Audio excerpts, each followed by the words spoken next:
MaryAnne Elhert. Hello, everyone, and welcome to 2023. Yay! Well, I think a lot of us are kind of happy that 2022 is in the rearview mirror with some of the stuff that's going on in our world. But we have lots of great stuff this year. I'm looking forward to it, and we'll share with some of that. So first, I wanted to get started with our typical intro, because we have a lot of new people. We have hundreds and hundreds of people signed up for today. And sometimes in the intro, we have the lighter number of people. We got a great group today. So just again, to introduce Protected Tomorrows, we started out because of my sister, Marcia, who's here. And so I like to keep her legacy going because she's the one who motivates me every single day, even though she's not on this planet anymore. So as a young child, I had my sister, who was 4 years younger than me, to motivate me, to inspire me, to learn from my parents, to learn from her. But what she wanted in life, to be independent and happy, and she communicated verbally. She was physically disabled as well as developmentally delayed to about age 8. As an adult, she stayed at that level, but she was charming. She had this wonderful laugh. I still hear it sometimes in my brain. I can feel it. But she's the one who keeps reminding me why I'm here and the difference that we still can make in many, many, many lives. So that's why Protected Tomorrows exists, because we are able to help people at a very different level than a lot of people have tried to do. We keep changing who we are from the perspective of learning from clients about what's really important. And so here we are again. Our mission is your mission, to make sure your child or family member, it might be your sibling, it might be a parent, it might be a child, who has a disability. And our mission is to make sure they're happy, they're safe, they're independent. And that also, as the caregivers, you have peace of mind, because that's really important. We as the caregivers play such an important role. I have a son now who also has a disability. And now I'm stepping into, from being a sister, and then later a daughter of parents who became disabled, but a mom who just wants to make sure my son is happy and safe, and he's on his own journey of good days and really bad days, and just stepping in there when necessary. So our mission is yours, to make sure that your family member has the best life they can have, and that you have confidence. And you'll hear me talk about how we are now really focusing on how do we continue to build things and change. We're small enough that we can keep changing and finding out how we can do things better. We have a website where you can look up a lot of the information we do. We would want to expand this community that we have built of all the families who are connected to us, and allow people to learn from each other as well. And the community is not just families, but the community is the companies that we utilize to help us, and the professional groups, and the other charities, and really building a strong community in that way. I've helped people with housing. We have helped people, and we've helped on a couple of housing projects, make the housing be accessible. We have helped people with talking to companies about jobs, and we want to continue to expand that. And the fun part on our charity is helping find new ways to do things with our charity. So our charity now that we assist with within Protected Tomorrow's charities is Tales for Life. It's its own 501c3, and we help families find funding and a pup that can be trained to be a service dog. That's Amico. And he's with me. He was trained to be my son's service dog, and he is bigger and wiser, and probably more cautious than most dogs. And he's a pleasure he's my entertainment every day. But also, the thing I've learned through all of these years, so we're near 35, and when we started it just like this. We said, families' lives are complex. We have a lot to do. And sometimes when we start out, we have no idea what to do, right? We have no idea where to start. We have no idea if we're supposed to start with number 6 or number 1 or number 3. I will tell you, we always start with number 1, because 1 is where we set the stage of what we need to do. But I do know, and we still believe this, that we can't do everything right away. We have to identify the pieces that we can do, not only to do it right, but to keep our own sanity and to keep our own ability to stay focused. I sometimes say, as I go through, so much is coming at me that I have to do for all the people who depend upon me, that sometimes I just have to say, I got to take this issue right now, it's overwhelming me, and put it over here. And I've got a little box at home, then I say, it's got to be in that box right now, because I can't do it. I hear people say that to me all the time, I can't just do this anymore. Sometimes I have to separate all the stuff I have to do and figure out which one of these is really hard for me right now and set it aside. So you'll hear me talk about that too.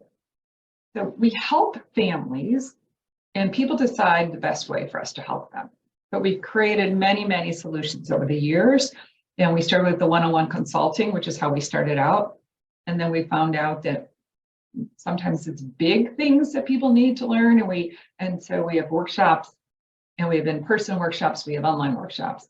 And out of that came this parent university, because my mission always was to help everybody. And it's hard to do. Get so many calls. Sometimes I ask people to be patient, because after some of these sessions, we'll get 20 or 30 calls a day of people wanting help. And we try to talk to as many as we can, right? Not everybody needs our help. Sometimes they need just to attend another parent university. Sometimes they really need to attend a workshop. And we're hoping this year to do a couple of half-day workshops and really focus on certain topics. Not everybody can get to us, so we'll do some of those workshops online. And then finally, working with us one-on-one. Not everybody, it's a different price point for each one. With Parent University, we do it for free. It's coming out of all the time and money we spend is coming out of our bucket, nobody else's. But we do get compensated in other ways that allows us to grow and bring in other teams to help us. And we hope that this year will be a lot of expansion. And you'll hear me talk about what I really personally want to accomplish this year, because we have worked with so many families over the years, and they're getting at the point where they're going, okay, I did all the stuff you said. Now it's going to be, we're getting closer to the point where somebody else has to take over. How do we do that transition? How do we bring the other kids in? How do we make this real? Because we've got the legal stuff done, and we've got this piece and that piece done, but we gotta really make this. I got to get comfortable and peace of mind that if I ever leave this plan, that this is all going to work, right? So you're going to hear me talk about really wanting to make that happen this year for some of those families. And every time we do something, we learn something new, which is why it's so exciting for me and for my team here. We've added some new team members. We continue to grow. And I think you'll hear lots of new things that we want to do this year. And we always start with this step, right? Every year, I ask you this question. And the answer is kind of the same, but it's different. So let's go through the questions again, because this was the stage for the year. 1, what's the best thing that can happen for your family member's future? What is that this year? Now, I'm going to bet it's kind of like the base one that we said. And then the second thing is, what's your biggest fear for the next year and for their future? If you would take some time and really take the time. People come to these sessions, I know, where they watch the recording. We have a lot of people live today. They watch the recording and they go away, and we don't see them again until the next month. And they haven't done the homework. I'm going to keep encouraging you to do what they say. I mean, there are things sometimes in our lives. Mine is always my challenge with health and being sure I stay healthy and active. And this year, I just made a really commitment to myself that this is important. If I want to keep doing work and I keep wanting to help families, I got to stay healthy myself. And it's a hard project to say, I'm going to work out every day, I'm going to eat right, I'm going to do all those things, right? And then you kind of get a little lazy, and then you got to back into it. This is kind of like a lifestyle change we have to make. We have to say, I constantly have to be thinking about this benchmark that I set for my child, but I also have to take care of myself. You have to do both. So, but the best thing always kind of is the layer of the benchmark that we've set. So if I look at it for my son, I want him to be safe. I want him to be happy. I also want him to figure out from my perspective and from his perspective, what is it that makes him happy? That's our challenge. If I say I want him to be happy, what is it? And what can I do about it? What can he do about it? What do we have to do together? And then my biggest fear, of course, is I'm not there when one of his bad months happens, and who is going to do that? And that's where we get into our dream team. So again, for your year, what is the best thing that can happen, and what's your biggest fear? Jot it down, put this sheet on the refrigerator, and keep it in front of you, so when you're making decisions, you're saying, okay, these are the things I said. Go back to if you were here last year, so there's a lot of people new today. And so for if you're new, this will be a whole new thing for you, that you're going to think about what's the best thing that can happen for your child's future. I always tell people, if we're playing Family Feud, the 2 top answers would be safe and happy, right? But your challenge through our process is, what does safe and happy mean? Because safe and happy is a big word, 2 big words. You've got to get them down to the details. Success comes from always saying, well, I'm thinking about doing this. Is this going to keep him safe and happy? Or is it just fluff? Or is it going off on another way? And then the second thing is, what's the biggest fear? And my biggest fear for my son is he has one of these meltdowns and it takes him back to a really bad day. Those of you who don't know, my son, who has mental illness, OCD, and he had a really bad day and he shot himself. He's alive, he's blind, and he's living independently, and he has a job and he's very proud of it. He just got his transportation cost to get to the job costs more than what he makes, but we're just taking one step at a time.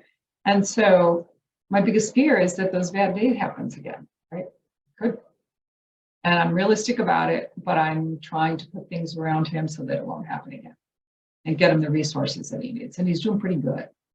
So when we look at that and say, what's yours? What's your biggest fear? And what can you do to kind of put resources around it so that maybe you have some peace of mind? It's really about peace of mind for us. So a lot of you, I see the people on here, and some have worked with us personally, some have been on our parent university for, this is our 4th year. What stage are you in? Or are you the person you just heard about us and you're getting on here and go, I don't know what you're talking about, right?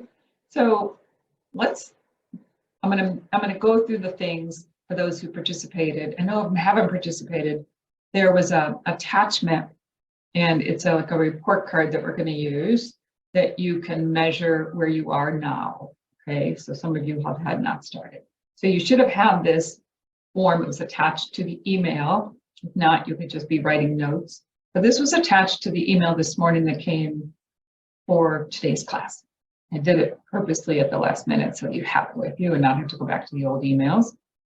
And it's accountability, right? The one thing I know that has worked in my life is, if I'm going to do something, I got to tell somebody, right? I'm going to tell somebody, you know what, I'm going to walk every day, at least 5 days a week.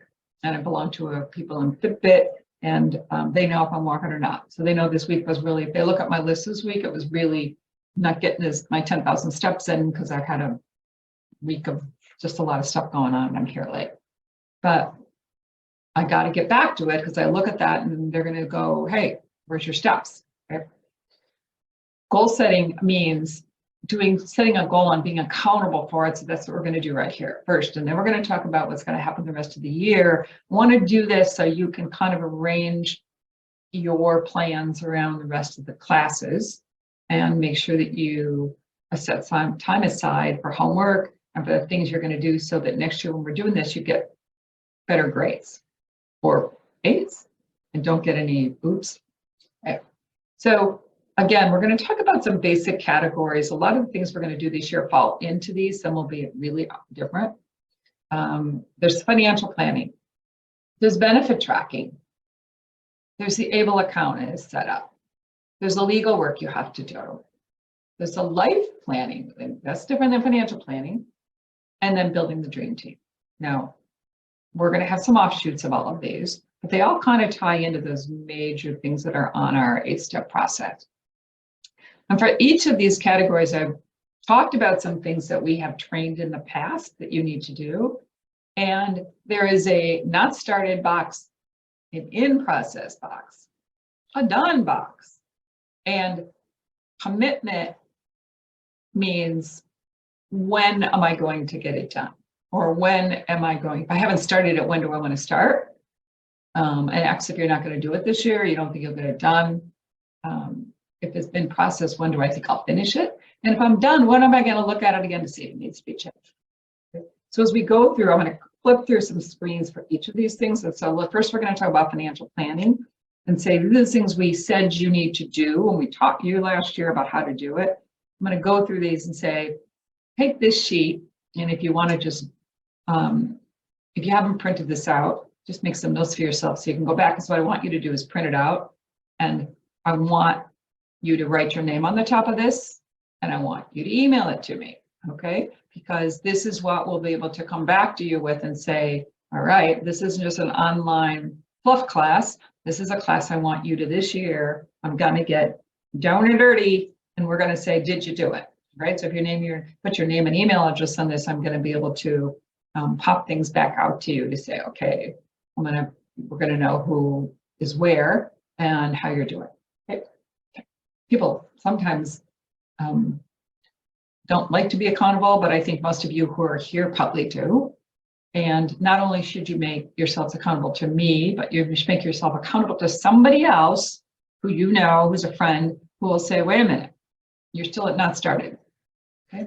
All right. So in the financial planning we talked about, I'm just going to flip through these quickly. They're not training today, but I'm reminding you that these are the things we talked about that are critical. And this is parents. If you're a caregiver and a parent, these are pieces that you need to do for you, right? If you're not financially okay, and if you're not emotionally okay, your child's not okay, right? If I'm falling apart, then my son needs my support, financially, emotionally, whatever it may be. I'm not helping him if I'm not taking care of me. So your net worth is really important. Know what you have, know what you owe. This all ties into the other legal pieces we do. Important step. Your cash flow. What's coming in, what's going out.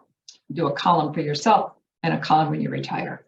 And there's a little yellow mark up there. This is person with a disability's future care. We're going to tie our information that we do for our child into our plan, because we are retiring for not just ourselves, but we include our child or children who need our support. The third thing is to provide the plan, the vision for your child. So think about, where are they now? Where are they going to be in the future? If they are living with you, I mean, some people here, I know some of you on there have the children, the child that's 2 or 3, and some of you have a child that's 23, and some of you have a child that's 63. I've looked at people who are here.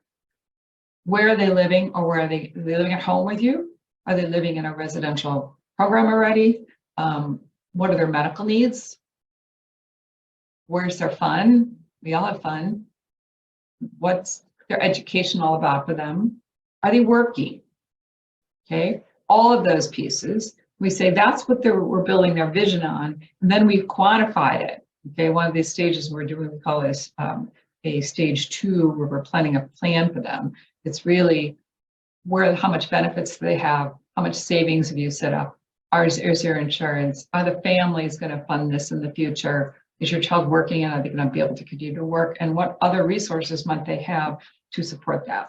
And when we find out what we're short, then we fed it back into this future care item of the cash flow for your child. People say, wow, do I really have to do all of this? I don't know any other way.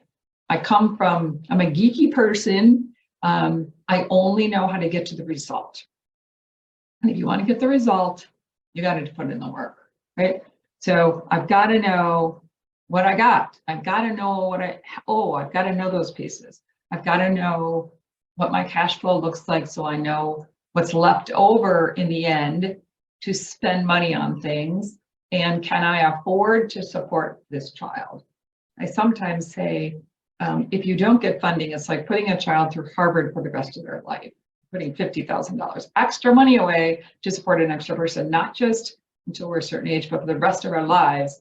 And we leave this planet, we still have to do it. So this is an important step, right? And the vision. So when we talk about financial planning, what are you going to, did you mark? Did you start the net worth? If it's all done, great. Give yourself a commitment of when you're going to update it once a year, because our net worth changes. So sorry, you're never done. Cash flow, your child's cash flow. Then that retiring for 3. I didn't put this up here yet because I didn't want it to be too confusing for new people. But the retiring for 3 is that plan to say, when I'm going to retire, how do I take my Social Security? Does my pension pay to the child? What have you researched on those if you've been in the class? And where are you on the continuum of that? All right, so that's financial planning. Give yourself a grade. If you got all done, give yourself an A. All right, benefits. So we're going to go back to benefits. We're going to look at a couple of things. We know we've talked many times about SSI, SSDI, which means the child is working and getting some own benefit. DAC, which is a disabled adult child, which the child can get on the parent's record. Have you researched that? Is your child getting Medicare? Are they getting Medicaid? Are they keeping Medicaid? Are they getting a waiver? What else are they getting? Are they signed up for waiver funding? Like in Illinois, it's on the PUNS list. Did they get that? Are they getting HBWD money? What are they getting? So again, where are you on this stage of benefits? If your child's a child, minor, you're probably not getting benefits yet, but be educated on what you have to not do and what you do have to do. If your child's at the age of 17 and you're ready for 18, do you know, are you ready? And if your child's past 18, are you doing the things to keep it? Are you making sure that nothing happens so you lose it, right? If you're already getting on the PUNS list and you already got funded and you're getting home-based support, do you understand and you talk to your CPA about how that's not taxable and are you doing the things you need to? Okay, so how good are you at understanding the benefits and tracking them? Are you keeping track of how money is being spent? If you get asked for a redetermination for one of these benefits, are you tracking, are you reporting their pay? Are you tracking the things you need to track? Okay. So, and know how much the DAC amount is. And part of that component is if you're not there yet, have you gotten your own Social Security statement? Because remember, on it, it tells you how much you'll get at different ages. It also tells you how much your child as an adult could get paid. And it tells you how much they could pay to the family on the parent's record. So if I had a benefit, how much I would get, how much my spouse could get, and how much my disabled adult child could get. Have you gotten your own Social Security record so you can put it into the process? So you can go in and check that. Okay, the ABLE account. Lots of states have ABLEs. We just talked to somebody about one and they had one in their state, but it didn't allow them to do what they needed to do. And so we're looking at other ABLE accounts for them. So ABLE account again is the act that amended the 529 Act, which is the college savings plan. It allows for special needs savings. It has had its iteration of different changes. It just changed again. So you can put 17,000 a year in. It allows the child to put up to 12,000 of their earnings in, and above that, 17. And it extended the age. It won't become effective until 2026, but a person who became disabled up to 46 will become eligible for the ABLE. It's not, that change to 46 doesn't come into play until 2026, but it is a change, okay? So it impacts people sometimes becoming disabled with mental illness, maybe getting a cognitive disease of disability of some type. So being aware, and there are some other changes for ABLE having to do with that you can now, if you have it, there's a state payback for Medicaid spent, and it allows you to put a beneficiary on the ABLE account if there is a sibling with a disability. So you can, before the state gets at it, it can go to another child. So we want to make sure that the ABLE accounts that are set up and there's more than one child in the family, that we make those beneficiaries. Okay, so Mark, how are you doing on benefits? Okay, started, in process, done, and if you're done, what else do you have to do? What do you have to pay attention to? ABLE, have you got it set up? Indicate the state on here. Is it doing everything you think? And there's one other item I put on here. under ABLE. So if you have an ABLE account, it can fund things that maybe the special needs trust can't, like rent. And the other thing about it is, if I'm putting money into the ABLE account for my son now while I'm alive, who is going to do that when I'm no longer here? Because remember, that's what we care about, right? We're trying to plan that our child gets everything now and it doesn't stop. That's my focus is, family, have you done everything so it doesn't stop? And so one of the things that makes ABLE funding not stop is making sure the special needs trust you have has language in it that allows my future trustees of the special needs trust to fund the ABLE. Now remember, why is that important? The special needs trust is for funding something over and above what the government isn't paying for. But it's not allowing the special needs trust to give money directly to the child. So now we got this kind of new thing where the ABLE account owned by the child, not being controlled by the child, depends upon they have a guardian, but this ABLE account is really the child's money, and the special needs trust needs language in it to allow us. So when I'm gone and I can't fund that money for my son to help him with things he needs for the future of his care and for his rent, because the special needs trust won't pay his rent, can't.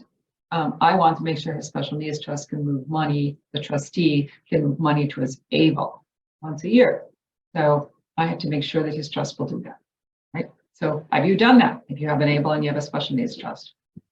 All right, let's talk about legal documents, right? So do you have special needs trust? And do you have your own wills? Do you have your own trusts? Do you have your own powers of attorney? Because you're important, and that's how these things get funded most of the time anyway. Okay, do you have the special needs trust? And we always talk about those. And then when you look at your whole picture, this is always we diagram. We have a one-on-one with clients. We do this for them, and it's really, clients tell me this is the most fun and important thing they have. If we didn't do any financial planning for them, they just want this. Unfortunately, it's hard to do this without doing the whole picture, but you can diagram your wills. We always put on the top who did it, because sometimes somebody passes away and we're like, who was the attorney? So we have the attorney information. The other thing we put on the top left-hand corner is we say, where are those documents, right? So this person, they had them in the file cabinet in the home office in the bottom drawer. How important is that? It is. I can tell you the times when somebody passed away, we don't know where they are. So key important information, and then we diagram the wills and the life insurance, the retirement accounts, and where everything goes. People can see if they died on November of 2020, that the different trusts, how much they would get and how much the other children would get. So in this situation, they would be able to see, Susie, who doesn't have a disability, she's a typical sibling, is going to get $600,000, and Katie's going to get $950,000, and all these different people are getting different amounts based on how they need money. Doesn't mean everybody has to be equal, but that Jean Lee Smith, who is the special needs person, is going to get money mostly to the third party trust. And the ABLE at this point didn't have any money, but if there was a balance, we'd be able to see exactly what was in those different accounts, right? People like this because they can go, based upon how things are going, maybe I should make some beneficiary changes. Doesn't always require a legal attorney to change things, but sometimes it's just changing beneficiaries on life insurance, but it helps us, make sure the beneficiaries are right. When we do this, when we diagram it, some people first get it in all these reds because they don't have contingent beneficiaries on things. So have you, because we talked about this, and we might have a workshop to teach people how to do it. We'll see. We're always people saying, can you do that for us? Maybe people can learn how to do it, or maybe we'll help people do it. And so, but it's a key item that you need to do. So you could always kind of say, what would happen here? The other thing sometimes we do with these is we take the dollar signs off and we just leave the flow, right? Because when you're talking to your other children who maybe are going to, maybe in this case, we got it's Bill and Jeannie, and they have children, Sue, Ann, and Elizabeth, perhaps, who are sisters or whatever, whoever those trustees and beneficiaries and all those people are going to be. We sit down with the family and describe and talk about everybody's role. This is part of our goals this year. is we have people named in here that are powers of attorney for property and powers of attorney for property for attorney for healthcare and property. And there are people who are trustees and there's people who are guardians. And they don't know what their job's going to be. But yet here's the parent with all this legal stuff done and all their financial stuff done. And they're counting on somebody to step in and do these roles, right? They don't know foggy as to what to do. So one of our goals this year, you will hear me say, is the transition. How do we get people educated from paper to reality this year? All right. So under legal, where are you in getting your own documents done? Where are you getting the trust? Do you need a third or first party trust? And do you need to update guardianship or conservatorship or whatever it's called where you live? We just got off the phone with someone, a couple who are getting older, and they want to pass the guardianship to a child. It's a court process, not complicated, but it's a court process. And so are you at that stage? You should be talking about maybe bringing another child in as a guardian, or you haven't done it yet, and your child's going to be 18 pretty soon. So maybe you're one that's going to say, okay, we haven't started yet, but it's going to happen, and your commitment would be this year that you got to do it as soon as your child turns 18. Okay, so we did the financial stuff, we did the benefits, and we did the ABLE, and we got the legal stuff. So we got the technical kind of stuff done, right? So what else has to get done? All that's good, but it all has to happen. And we got to do the plan, the real plan for our child, which is what keeps us up at night. So how do we develop the plan? Where are they going to live? Where is it? Where's the programs for recreation? What kind of programs? Is the government funding going to be there, and is it going to be there to fund those things? So the child's plan and all the technical stuff. I go back here and it's who are the people, the guardians, who are the trustees, not just the ones now, but the ones later. Where's the written document with the instructions? Okay, so the complexities of all this is, where's this person living? Where are they learning? Where are they working? Where are they playing? It's all those pieces, and we need peace of mind that this can happen. We got the plan. I think of a good, you got a recipe, right? I got recipes. And I look, I'm like, that sounds like it's going to taste really good. And I want to make it because I'm having people for dinner. I probably want to practice make it. I didn't do that last Saturday. I had some people for dinner, and I was going to make this apple pear thing with billow crust that I had gotten in a restaurant at a cooking school, and I want to make it. I didn't know that you got to keep that dough kind of moist, and then all of a sudden I'm trying to do it, and the dough's flying over. I'm like, oh my gosh. I finally just poured some water on it and crumpled it all up and put it in the oven. It tasted okay, but I needed to practice. I had no peace of mind going into that practice. That was kind of a silly story, but we are putting all these plans in place, pieces of the recipe, and we have to make sure when we cook it up, it's going to work, right? And we don't know if we got all the right ingredients. Do we miss an ingredient, or all the pieces of life that we want to make sure this works? We want to cook it. We want to see it cooking, right? All right.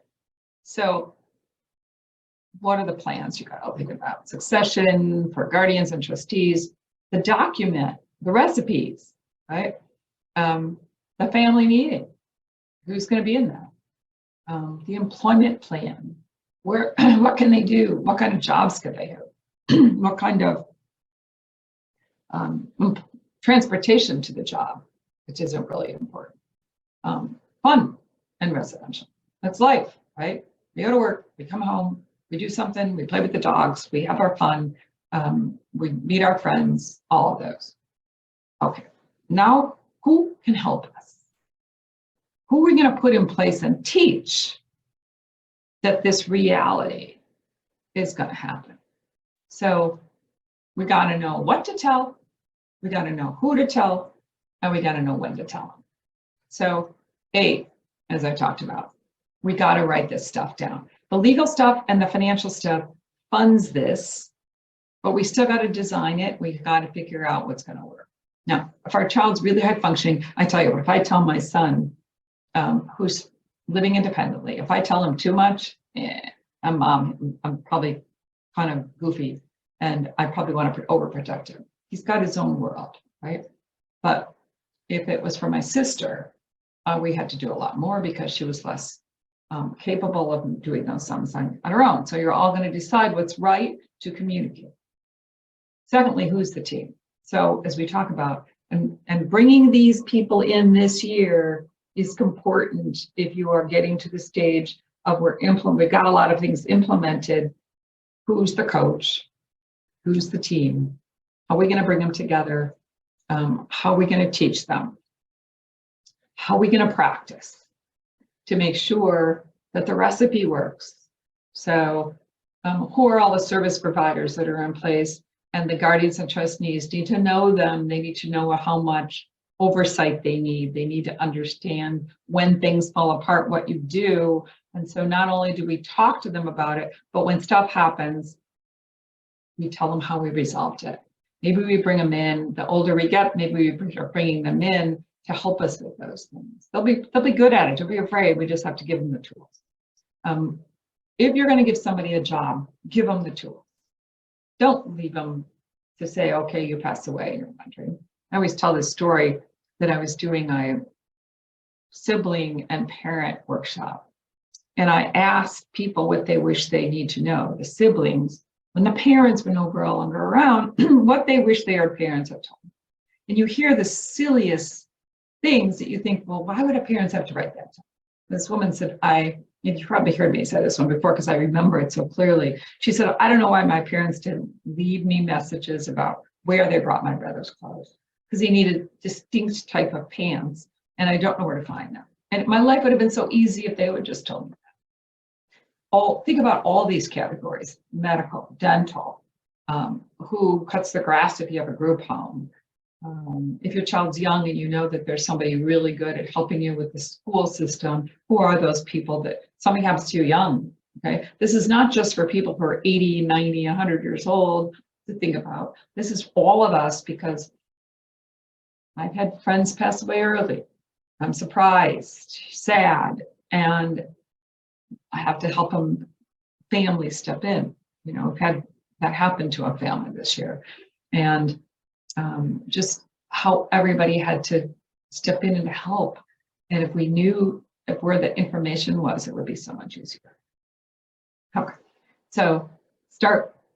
You don't have to do it all at once. You're not going to have all of this done at one time, but have a piece of paper always in there. Go, oh yeah, I got to remember to put this into the team. I got to remember, just jot it down, have it laying around somewhere where you just say, okay, I just did that. That's something I need to communicate, right? And then when to tell them. I encourage family meetings, and you think they might want to do it, but they do it. We've done a couple this year, and the siblings were like, oh, that was so helpful. We're really glad you did it. Okay, so no matter where you are, it doesn't matter if you're just starting out, this is your first time joining us, or if you've been with us for all 3 years and you're now saying, people still tell me I learned something every time, even if I've heard a version of that class, I picked up one new thing. And that's kind of what we want. So what are we going to do next? So I'm going to walk through the classes coming up. You have a little bit of time yet. So you can kind of think about, and if you're thinking about, because most of these are kind of structured but not finalized. Some cases we have the speakers set. Some cases we're still gathering new, different types of topics. We're going to add to it as we go. But if you have specifics, I invite you to email at info@protectedtomorrows.com about, you're going to hear me talk about something and say, please cover X. And if we can possibly do it, we will. Okay, we try to accommodate. So class 2 next month, which is, I got a big calendar at my wall, February 23rd. This class is going to be about special needs trust. It's going to be attorneys with us. Who's the players of a special needs trust? What are the parts of a special needs trust? And why do you have to do a special needs trust? And what are all those little nuances that maybe have changed over the years, like the ABLE, that need to be an active part of your special needs trust? All right, so class number 3, and we're doing it in March because it's before taxes. We did it last year and people had lots of good feedback. So do you have to file a tax return on a special needs trust if you funded it? Well, it depends which kind of trust. How do you do a tax return for a first party special needs trust? How do you file the tax return if you're claiming rent that your child pays you? All those kind of tax questions that people seem to have. So last year we had some CPAs on. It was great, different views from different CPAs. And we're trying to get some different opinions again, as normal. These are not lectures, but they're answering questions. And so we ask the questions, we have the professionals answer us, we have them teach, and your questions in advance are helpful, because if we wait to the day of, we have so many questions. If you want questions answered, send them to me. Okay. All right. Class number 4, government benefits, what you need to know. They're always changing. If you have specific questions, please send them. We'll be talking about the flow of what happens with SSI, when might it become SSDI, when does it go to DAC, what kind of reporting requirements do you have, how is it going to change, all of those things. What happens if you get a request for information about certain kinds of benefits, always a fun one. 5 is social programs. So we talk about full life, and we talk about how important recreation is. So I keep hearing about all these great programs, and I don't think, if you're living in your world and you're really busy, I get it, that you can't get access to them. So we're going to try to introduce programs. We're going to talk about how you might find them in your area. We're going to have a couple of programs I'm talking about what they do. 6. Oh, so people say all the time, I've picked my guardians and trustees, but what if they can't do it? What if they won't do it? Should I put corporate guardians in? Should I even forget family? I don't want to burden my other children with these jobs. Who's out there as corporate guardians and trustees? What's their job? What do they cost? Why do we use them? Should they be a backup? Should I put them in right away? Everybody's got to do. Some people have no family they could possibly ask. Some we do. Should they be co-hosts? Should we have a family member with a corporate guardian, so that the corporate guardian or corporate trustees, mostly corporate trustees, are doing all the work, but they have a family member as a co-trustee. So we'll be talking about that and having actual companies who do that as guests. Employment. So there are friendly employers who like to hire people with disabilities. We might try to have some family members on with us who have a child working someplace and talk about the pros and cons of different kinds of it. And it should be a lot of fun too. Number 8, attorneys on to talk about powers of attorney versus supported decision-making versus guardianship or conservatorship. I'm using guardianship as a broad concept. So based on your child's capabilities, can they just sign a power of attorney? We'll talk about you having power of attorney as well for yourself. The number of parents, the number of people on this planet who don't have powers of attorney, and when I tell them that they come to me sometimes and they want to talk to me about their parents' information, I say, I can't talk to you without a power of attorney. And the parents don't have capacity anymore, and we're kind of stuck. So making sure all the people around us, it's a question I always say to people. It sounds like you're being nosy, but I always say, my kids all have powers of attorney. If they're the ones who are typical, have them, right? Because if something happens to them, I don't have any rights, right? And so do you have them? Do your parents have them? Do your siblings have them? It's a kind thing to do, to pull them off the state website if nothing else, or getting to go to an attorney and have those documents drafted. So we'll be talking about the pros and cons and the differences. 9, we're going to have a really great medical professional on this, maybe a couple, but one is already committed. Don't stress out. He is a dad of a child with a disability.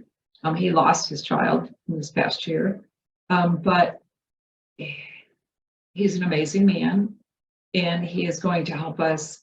How do you think about all of this? How do you find someone to help you? A lot of people say, oh, I really need somebody to help our family. And we're hoping to have 1 or 2 other professionals to be on with him to talk about, our lives can be really stressful. Normal lives can be really stressful. And then we add other stuff onto it of the things we face every day. And how do we cope? Mine is my box, right? Where I put my issues in a box and I said, I'm not going to deal with that one right now. It's a pretty box. And and I can take it out when I'm ready. We all have this kind of whatever we deal with to get that through. So we're gonna have some professionals help us. Class 10, financial planning for the whole family. So it's not just us, it's our extended family. How do we talk to our parents? How do we talk to our siblings? How do we talk to our children? How do we all do this in a way that makes sense? 11 is the big worry. Where they gonna go? Where are they gonna live? We'll have, last year we had a couple of residential groups on. We're gonna, again, they were from around the country. We'll continue to expand that. What do you look for? What are the types? Different programs are always, should we do our own thing? Should we go into a big program, small program? We're constantly hearing new things. We'll try to bring you the new things to your way. And then 12 is our wrap up. So again, keep that homework sheet. Well, if you send it to us, we'll have it. Put your name, email address on it, and maybe your name and maybe the name of your child that you're planning for. So we have a little context. And we'll be wrapping it up in December. I want you to make progress. I want you to be able to look at your old sheet, and then we'll give you a new sheet or the old sheet back if you send it. And where are you? Let's please not let the year go by. We on our team, we're spending our time on this. We'd love to do it. It's complimentary. And so invite people to this. There's no cost. Invite groups to participate. Sometimes we've had a couple of groups say we're going to bring 3 families to our home and we're going to do this. And you could get recorded. If you can't do it at our time, it'll be recorded. We are going to try to do a couple of big sessions this year. It might be either on an evening or spread out over sometimes where we're going through some stages of things, a bigger one. And we're going to do 1 or 2 big real ones in our offices here. So there's lots of exciting things to tell you about as the year goes by. But our goal, my only goal for this is to help you make a difference in your life, right? I do it in memory of my sister. I really want families to have progress. I want to be the one to help you figure it out and to make that progress in your lives. So I know you're sitting there going, oh my gosh, there's so much to do. You're right. I hope that that little cheat sheet in the beginning helps you realize how far you have come. Put it on your refrigerator, keep it in front of you, and just take one step at a time. Here at Protected Tomorrows, our goal is we want to make it doable for you. We want your feedback. We want to make it sustainable. What does that mean?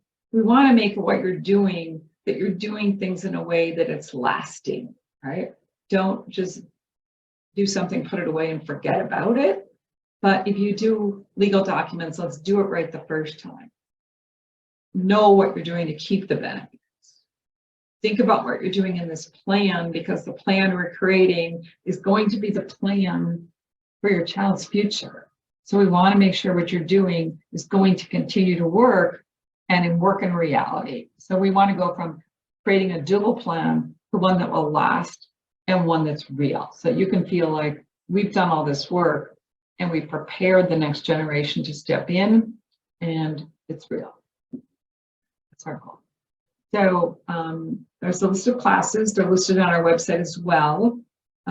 We have this class with more detail on it on the website with all the descriptions, but there is also a version of this. If you need it, let us know, with all of the sign-up codes, but you can sign up on all the classes.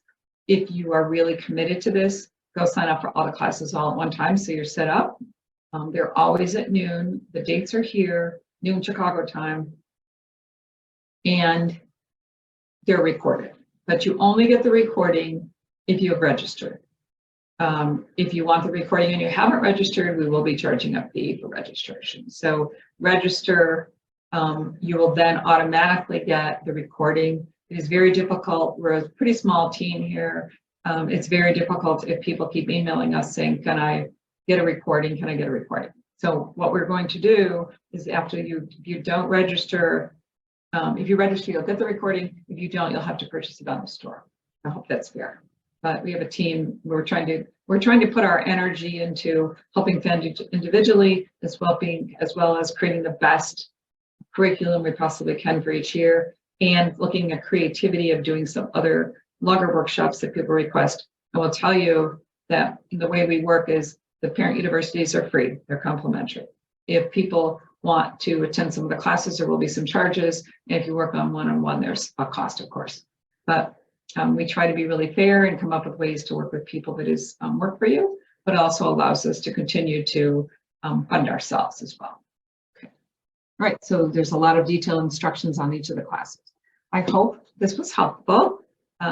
If you have any questions, you could post them in the chat box. I think there's something there that maybe Mary will tell me. Let's see. We do have a couple of questions. Okay. First one, where do I start in finding an attorney or a CPA who's familiar with special needs? Oh, good question. First of all, on our website, there is a section on our website with special needs attorneys. If you can't find one, you can email us at info.protectivetraumas.com or ptu@protectivetraumas.com, and we will see if we can find someone, a couple of names to send you. And I will tell you, like there's three kinds of attorneys, right? Attorneys who are generalists, and they will know a little bit, but they know they don't know enough to help you. There's the ones who are the gurus, the 5 to 6 attorneys who know it deeply. Many of them aren't even practicing anymore, but maybe a generation of their children are, and they're really the gurus who started this stuff. And then there's this other group of, underneath the gurus, there's a whole other group that have come along that are really, really good. And you want to find an attorney who's technically competent and who has bedside manner, both. You want to enjoy that experience because it's stressful anyway, so let's enjoy it. Then there's a group of attorneys who really don't know it, but pretend they do. No, I want to say it nicely. That they know it, okay? But they only know it lightly. You don't want to lightweight. You want the next level up who know a lot, because this is too important, too important. How do I know if the plans I've made are enough to support my child when I'm gone? So that's part of the process that we go through. So just like, how do you know if you have saved enough for yourself to support your retirement? How do you do that? You do work. You say, okay, how do I live now? What do I spend? What's it probably going to cost me to live once I quit working? And how much do I have to save in my 401k and my IRAs and my Roths? And how much life insurance do I need? All those things, you calculate that as part of your financial plan. You do a financial plan for your child. You say, okay, how much am I spending on them now, separated from you? How much is it probably going to cost to, if you get benefits for your child, how much do you have to cover that? We used to do 2 calculations. One, if I get benefits, one if I don't. So I kind of have a range. And then based on that, what do I have to put into my plan, either through leaving it at my death or having some life insurance to fund my child? So it's possible. People say, how do you do that? It's possible. It's just work. So you look at it and say, all right, if it says my child needs $1 million and I'm only going to have 300,000 when I die, you can only do the best you can do. But maybe you say, okay, I'm going to buy some insurance, not term, just insurance to fund that need. It's all of those components. So it's work. Okay. We've got the second class coming up, the special needs trust. Is there anything I should have ahead of time that I should prepare? I think it would be good to know, before you go to an attorney, you have to do a lot of things. We'll talk about that. I think for the special needs trust, you want to at least know what documents you currently have. Pull them out, right? You probably want to make a list of all the people you know who might help you in caring for your child financially and care. So write all the people you know who are smart about money and who might care about your child. Make all the people you know who would support you and your health needs, who would support decisions, who would support your financial things for yourself, and then who would do it for your child. That would be a good start, so you kind of have thought about it a little bit. The rest of it we're going to cover in the class. Okay. Is there any type of financial assistance for low-income individuals to find professional attorneys or CPAs? I would tell you, we spend a little more on legal fees than the average bear. because we just don't need a simple little will and simple little documents. We need something more complicated. There are attorneys, and I'm hoping that eventually we could find more attorneys who could do this, who, if you come to one of their sessions, now they're not going to do it if you have a really complicated thing, but if you just need 2 wills and a special needs trust, some attorneys will do a seminar that you come to it, and they only do so many a year that they can do. And then you come and you learn what you need to tell them. And if you do it, it's a cost-effective plan, right? It's much less than if you did one-on-one. So they do a group. It's rare. Is there other financial assistance? I don't know. You might, if you're very low income, you might be able to find groups that are pooled trust that you can piggyback off of. So maybe we'll have a session about the different resources that are available at some point. But I know that's an issue because if you have assets, you got to pass on. You got to kind of think about how you do that. Thank you. Are able accounts difficult to manage? For example, if my child is at a living facility and works, but the facility is not at present administering able accounts. They're not complicated. I mean, it's online, so I think they're pretty easy from my perspective. So you open an able online on it, and we didn't have an able account class listed as part of the Parent University, but we will do one. And we have 4 classes on the front of our website. I think they're still on the front. Yes. 1 is basics, 2 is how do you use it, 3 is how does it fit in with benefits, and when do you use it versus the special needs trust, and 4 is Q&A with the head of the Illinois program. I might see if she's interested in doing another one to update us on what's different. And we might update some things too. But Enable is just an online account. So if you used to use online banking, it's kind of like an online account. You just have to know the limitations of putting money in it. And once it's online, there's a checking account inside of it, a savings account inside of it, and investments inside of it. So it's kind of like, going to a bank and using a bank account for this money. You can connect it to your child's checking account so that if they have too much money, you move it in and move it out. It's really not hard to use. It's new, but it's not hard to use. Thank you, MaryAnne. Unfortunately, our time has run out, so we'll have to answer any other questions individually.